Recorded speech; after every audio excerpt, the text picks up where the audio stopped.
are so happy now to be given a grand tour by Ranger Ron Bernstein, who is the ranger here at Timna Park. Welcome to the show, and thank you for hosting us. Thank you very much. So this is a 27 square mile national park. It really is incredibly beautiful. I know this behind us, this mushroom is one of the most notable landmarks here. Explain why. Well, it's notable because when people think of Timna Park, they think of the mushroom and they think of Solomon's Pillars.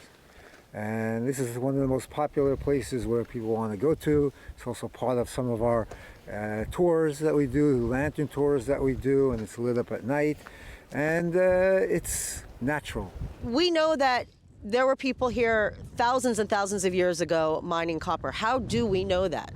Well, from evidence we found throughout the area of the park, whether it be places like this we have over here, was one of the copper mining, you call it the industrial area. After the ancient peoples, they would mine the copper from further back there, bring the copper ore here, and the production would start. We're talking about thousands of years. They tried putting ovens on mountaintops for the wind. They realized that in order to get the temperature up to 1200 degrees centigrade so the copper would separate, they had to use wind. The wind is not always stable. Now it's really blowing hard, but there are times where it wouldn't blow. And they devised bellows. We're talking about high tech, thousands of years ago, physics, chemistry, and engineering to be able to come up with what they did. That's incredible what the ancient peoples were able to do with, where are we, middle of the desert.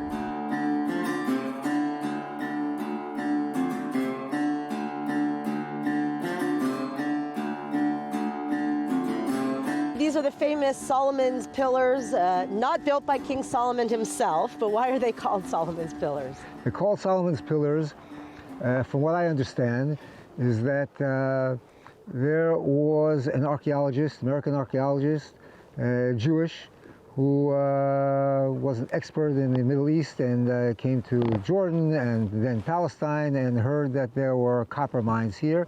And he related them maybe to Solomon. He was correct in one thing, that it was the same. Now we know today that the peak of the copper mining was during the Solomon time.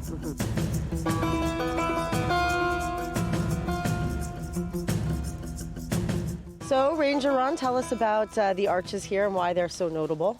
Okay, first of all, it's the arch is one of the many geological formations that we found throughout the park, and this is a result of hundreds of millions of years of erosion, water dissolving the what held the particles together, the way the water would run through. And here we have an example of one of the arches. There's another arch up there. This is also a place where many of the 10,000 ancient copper mines were found, whether it be the oldest ones and to the newer ones, like we have over here, an example of a mine shaft.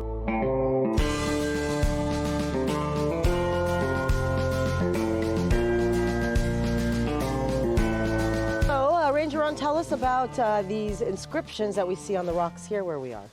Okay, the inscriptions were dated about the time of the Egyptians, like I said before, the 14th, 12th century, 1150. And they related to, we know related to Egyptians. One, they found color in some of them, and really red and blue, which is related to what was found in the Sinai.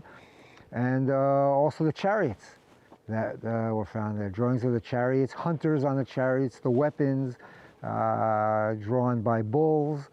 And so it gives a great idea of what went on about the 12th century BC.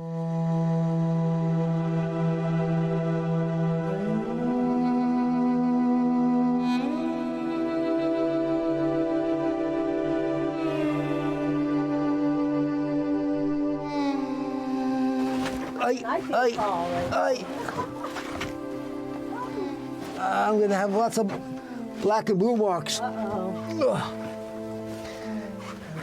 Ranger Ron, tell us where we are and why we just crawled through a very small passageway to get here. It must be very important. We're in what the archaeologists call a Chalcolithic mine. The Chalcolithic period is the period between the Stone Age and the Bronze Age. It's with Chalcolithic means stone and copper. Okay, we're digging for copper.